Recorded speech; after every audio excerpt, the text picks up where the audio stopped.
নমস্কার, সুভদ্রার রান্নাঘরে আমার সকল দর্শক বন্ধুকে জানাই স্বাগত। আমি শিউলি। আজকে আমি পনির কাটলেটের একটা রেসিপি এনেছি। তার জন্য দেখো প্রথমে কড়া বসিয়ে দিয়েছি গ্যাসে। কড়ার মধ্যে একটু তেল দিয়ে দিয়েছি, রিফাইন্ড অয়েল দিয়ে দিয়েছি। এবার আমি কি দেব দেখো, একদম গ্রেট করে নেওয়া আদা দিয়ে দিলাম কিছুটা, আর কিছুটা কাঁচা লঙ্কা কুচো দিয়ে দিলাম। ঝালটা তোমরা নিজেদের ইচ্ছা মতো দেবে, যে যেরকম ঝাল খাবে সেরকম দেবে। এবারে কী দিচ্ছি দেখো, আমি কিছু সবজি অ্যাড করছি। তার মধ্যে হচ্ছে তোমার এটা হচ্ছে গাজরকে একটু গ্রেট করে নিয়েছি, একটু গাজর দিয়ে দিলাম। আর এটা হচ্ছে তোমার ক্যাপসিকাম সবুজ, আর এটা হচ্ছে রেড বেল পেপার, এই দুটো দিয়ে দিচ্ছি। তোমাদের কাছে বিনস টিনস থাকলে দিতে পারো। এটা হাই ফ্লেমে আমি একটু ময়েশ্চারটা, সবজির যে ময়েশ্চারটা আছে সেটা বেরিয়ে যাওয়ার জন্য আমি এটা একটু নেড়ে নিচ্ছি হালকা হালকা করে। এবারে আমি একটু গ্রেট করে নিয়েছি সিদ্ধ আলু, এই আলু সিদ্ধটা আমি দিয়ে দিচ্ছি।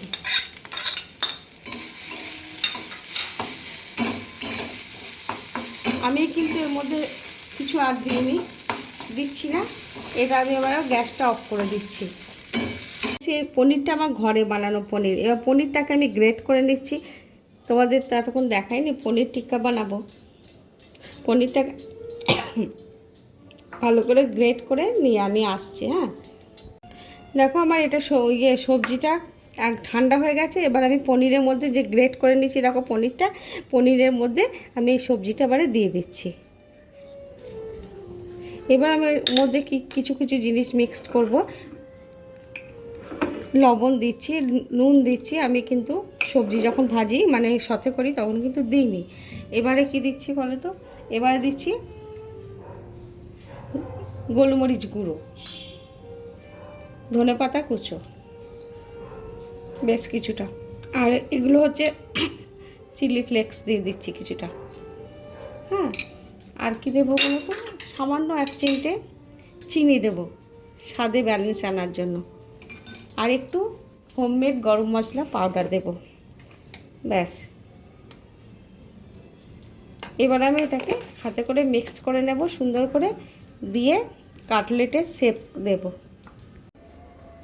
দেখো আমার এটা মাখা রেডি হয়ে গেছে। আমি একটুখানি কিশমিশ দিয়ে দিচ্ছি, এটা আমার ছেলের বায়না, তো মুখে পড়বে ভালোই লাগবে, জানো তো, মিষ্টি মিষ্টি বেশ টক টক ভালো লাগবে। যাই হোক, এবার আমি এগুলোকে গড়ে নিচ্ছি। তোমরা তোমাদের ইচ্ছা মতো শেপ দেবে, লম্বা গোল যেটা যেরকম পছন্দ করবে সে সেরকম শেপ দেবে। হ্যাঁ,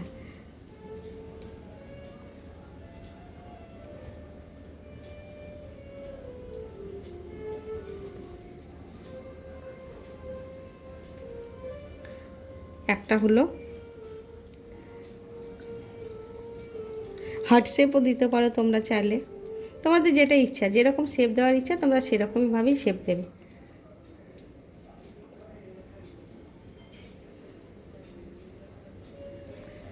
ঠিক আছে, এইভাবে আমি বাকিগুলো বানিয়ে নিচ্ছি।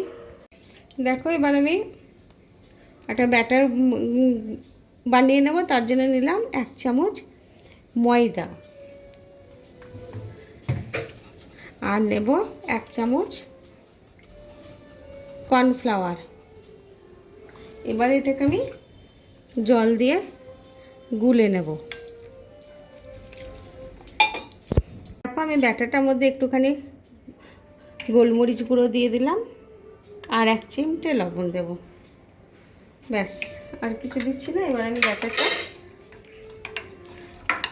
গুলে নিলাম। ঠিক আছে, চলো, একটু জল লাগবে মনে হচ্ছে, একটু জল দিয়ে দিলাম, পাতলা করে নিলাম। ঘন হয়ে গেছিলো ব্যাটারটা বেশি। এবারে দেখো ঠিক হয়েছে। আর দেখো এগুলো আমার সব বানানো হয়ে গেছে। এবারে আমি এটাকে কোট করব।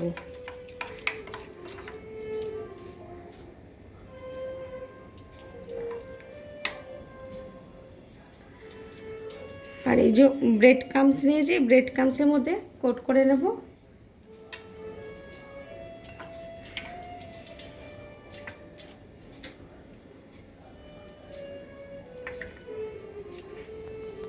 বাকিগুলো কোট করে নিয়ে রেডি করে নিচ্ছি বানিয়ে, তারপরে তোমাদেরকে দেখাচ্ছি ভাজাটা। ঠিক আছে, তোমরা আমার সাথে থাকো। দেখো আমি কড়া বসিয়ে দিয়েছি আর কড়াতে তেলও দিয়ে দিয়েছি, আর আমার এগুলো সব বানানো হয়ে গেছে। এবার আমি একটা একটা করে ছাড়বো।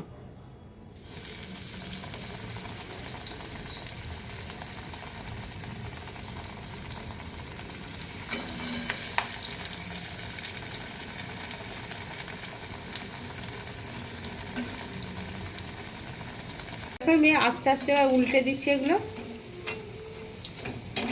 ওলট পালট করে আমি সুন্দর করে এগুলোকে আমি ভেজে নেব।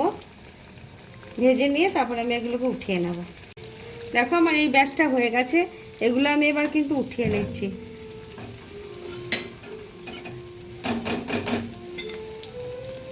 খুব সুন্দর হয়েছে, খুব ক্রিসপি হচ্ছে।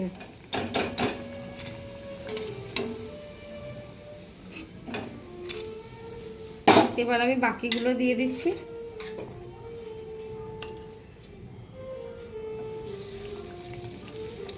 এগুলোকেও আমি দিয়ে আস্তে আস্তে উল্টে পাল্টে ভেজে নেব। তোমরা আমার সাথে থাকো। দেখো এবার আমার বাকিগুলো হয়ে গেছে, এবার আমি এগুলোকে উঠিয়ে নিচ্ছি। দেখো আমার পনির কাটলেট একদম রেডি এবং সার্ভ করে দিয়েছি। তোমরা কিন্তু এভাবে অবশ্যই বানাবে, সম্পূর্ণ নিরামিষ বানিয়ে খাবে, খেয়ে আমাকে কমেন্টে জানাবে তোমাদের পনির কাটলেটের রেসিপি কেমন লেগেছে। দেখবে তোমার কেমন মানে প্রচণ্ড ক্রিসপি হয়েছে, অসম্ভব সুন্দর হয়েছে খেতে। যাই হোক, তাহলে আজকের মতো টাটা।